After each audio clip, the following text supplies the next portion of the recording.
នៅខែមេសាឆ្នាំ1960បន្ទាប់ពីព្រះបាទសុរាមរិទ្ធបានចូលជីវង្គតទៅការបន្តរាជសម្បត្តិបានចោទឡើងជាបញ្ហាមួយដ៏ស្មុគស្មាញ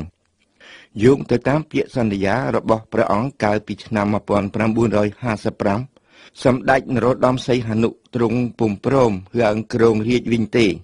ប៉ុន្តែរដ្ឋធម្មនុញ្ញខ្មែរនៅពេលនោះអនុញ្ញាតតែរយៈពេល3ថ្ងៃប៉ុណ្ណោះដើម្បីចាត់តាំងព្រះមហាក្សត្រថ្មីដោយសម្ដេចឧបនាយករាជនរោត្តមសីហនុទ្រង់ពុំសពព្រះរាជអាហារទេដាក់ព្រះមាតារបស់ព្រះអង្គព្រះមហាក្សត្រិយានីកុសមៈឲ្យទទួលបន្ទុកដ៏ធ្ងន់ធ្ងរបែបនេះរយៈពេល3ថ្ងៃបានកន្លងផុតទៅនៅចំពោះមុខស្ថានភាពនេះរដ្ឋសភាក៏សម្រេចបង្កើតក្រុមប្រឹក្សារាជានុសិទ្ធមួយដើម្បីជំនួសជាបណ្ដោះអាសន្នសិននៅថ្ងៃ5មេសានីតិក្រមចុះថ្ងៃ4មេសាបានត្រូវប្រកាសឲ្យប្រើដោយក្រមលេខ384 នសរបស់ប្រធានរដ្ឋសភាដែលកាន់មុខនាទីជាប្រមុខរដ្ឋស្ដីទីនៅពេលអវត្តមានរបស់ព្រះប្រមុខរដ្ឋនីតិវិធីនេះមានចែងយ៉ាងច្បាស់នៅក្នុងមាត្រា34នៃរដ្ឋធម្មនុញ្ញនីតិក្រមថ្ងៃ4មេសាបានជំរុញឲ្យមានការប្រែប្រួលនៅក្នុងរដ្ឋធម្មនុញ្ញព្រោះគេបានបញ្ចូលមាត្រា30ស្ទួនមកជាមួយហើយកែប្រែអត្ថបទមាត្រា31និង33នៅថ្ងៃ7មេសាព្រះអង្គម្ចាស់ស៊ីសូវ័តមុនីរ៉េតបានត្រូវក្រុមប្រឹក្សារាជបល្ល័ង្កតែងតាំងជាប្រធានក្រុមប្រឹក្សារាជានុសិទ្ធរីឯសមាជិក2រូបទៀតនៃក្រុមប្រឹក្សានោះគឺលោកភោព្រឿងនិងលោកទ្រឿងកាងប៉ុន្តែយោងទៅតាមមាត្រា30ស្ទួននោះគេត្រូវតែងតាំងសមាជិកត្រៀម2រូបទៀតលោកទេផននិងលោកពីទូដឺម៉ុងតេរ៉ូបានត្រូវតែងតាំងជាសមាជិកត្រៀមនៃក្រុមប្រឹក្សានោះសូមបញ្ជាក់ថាប៉ុន្មានខែមុនពេលដែលបញ្ហានេះកើតមានឡើងគឺនៅខែសីហាឆ្នាំ1959សម្ដេចនរោត្តមសីហនុបានយាងទៅប្រទេសវៀតណាមខាងត្បូងរឿងនេះបានធ្វើឲ្យអ្នកប្រឆាំងដែលមាននិន្នាការកុម្មុយនីសបញ្ចេញការមិនសប្បាយពេញចិត្តរបស់គេបន្ទាប់ពីបានរៀបចំរដ្ឋាភិបាលមួយថ្មីទៀតនៅថ្ងៃ25កក្កដាឆ្នាំ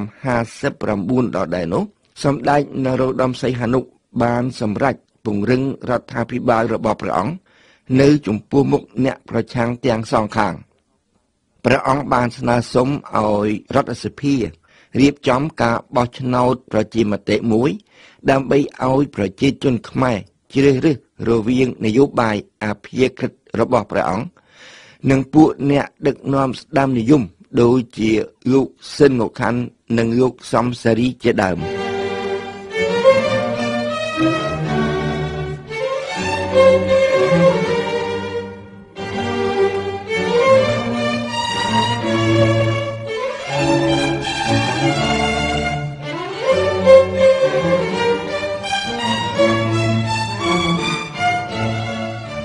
នៅថ្ងៃ7តុលាឆ្នាំ1959រដ្ឋសភាយល់ព្រមរៀបចំការបោះឆ្នោតប្រជាមតិហើយនៅខែមិថុនាឆ្នាំ1960ការបោះឆ្នោតប្រជាមតិក៏បានប្រព្រឹត្តទៅលោកស៊ិនងុកថាន់ប្រធានចលនាខ្មែរសេរីទទួលបានត្រឹម133សំឡេងប៉ុណ្ណោះអ្នកកុម្មុយនីសក៏បាន133សំឡេងដែរប៉ុន្តែក្រោយមកបានសម្រេចបោះឆ្នោតឲ្យសម្ដេចនរោត្តមសីហនុតែម្ដងវិញរីឯសម្ដេចនរោត្តមសីហនុទ្រង់បានទទួលដល់ទៅ2,2549សំឡេង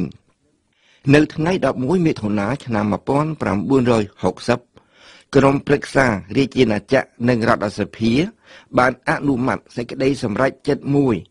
សូមឲ្យសម្ដេចនរោត្តមសីហនុទទួលយកមុខនាទីជាព្រះប្រមុខរដ្ឋនៃប្រទេសកម្ពុជាកងទ័ពនិងនគរបាលបាននាំគ្នាគាំទ្រសេចក្តីសម្រេចចិត្តនេះយ៉ាងកក្រឹកកក្រែងនៅទីក្រុងកែបក៏ដូចជានៅទីក្រុងភ្នំពេញប្រជាជនបាននាំគ្នាធ្វើបាតុកម្មយ៉ាងកុះករដើម្បីសម្ដែងការគាំទ្ររបស់គេ រីឯនៅក្នុងសេចក្តីសម្រេចចិត្តរបស់រដ្ឋសភានោះគេបានសំអាងថាដោយបញ្ហាបន្តរីកដោះស្រាយមិនបាននៅក្នុងទេសកលៈបច្ចុប្បន្នគឺមានតែការប្រគល់អំណាចទៅឲ្យអ្នកដឹកនាំម្នាក់ដែលមានលក្ខណៈសម្បត្តិគ្រប់គ្រាន់ប្រកែកមិនបានតែប៉ុណ្ណោះសម្ដេចនរោត្តមសីហនុទ្រង់ទទួលយល់ព្រមហើយនៅថ្ងៃ13មិថុនាក្រុមប្រឹក្សារាជានុសិទ្ធក៏ប្រកាសរំសាយនៅក្នុងពេលជាមួយគ្នានោះរដ្ឋសភាបានបើកសម័យប្រជុំដើម្បីពិនិត្យសេចក្តីព្រាងច្បាប់មួយដើម្បីបន្ថែមអត្ថបទខ្លះជាចាំបាច់ទៅក្នុងរដ្ឋធម្មនុញ្ញពោលគឺមាត្រា122ថ្មីរដ្ឋសភាបានអនុម័តពង្រៀងច្បាប់នោះបន្ទាប់មកក្រុមប្រឹក្សារាជាណាចក្រនៅថ្ងៃ14មិនិនាឆ្នាំ1960លោកប្រធានរដ្ឋសភាជួបហេដែលបានត្រូវតែងតាំងជាប្រមុខរដ្ឋស្ដីទីនៅពេលដែលសម្ដេចនរោត្តមសីហនុយាងទៅបរទេសបានប្រកាសឲ្យប្រើនីតិក្រមស្ដីពីការបញ្ចូលអត្ថបទពិសេសថ្មីតែម្ដងការប្រកាសនេះអាចធ្វើទៅបានដោយសំអាងទៅលើមាត្រា34ប៉ុន្តែក៏ព្រោះតែក្រុមប្រឹក្សារាជានុសិទ្ធទាំងមូលបានលាលែងពីមុខតំណែងដែរទោះជាយ៉ាងណាក្តីក៏គេសង្កេតឃើញថា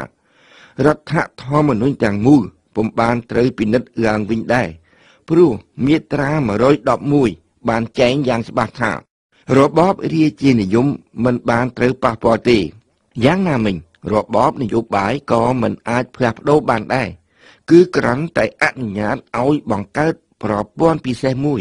ដែលស្ថានភាពតម្រូវឲ្យធ្វើតែប៉ុណ្ណោះហើយនេះទម្រាំក្រុមប្រឹក្សារាជបល្ល័ង្កតែងតាំងព្រះមហាក្សត្រថ្មីសម្រាប់បន្តរាជ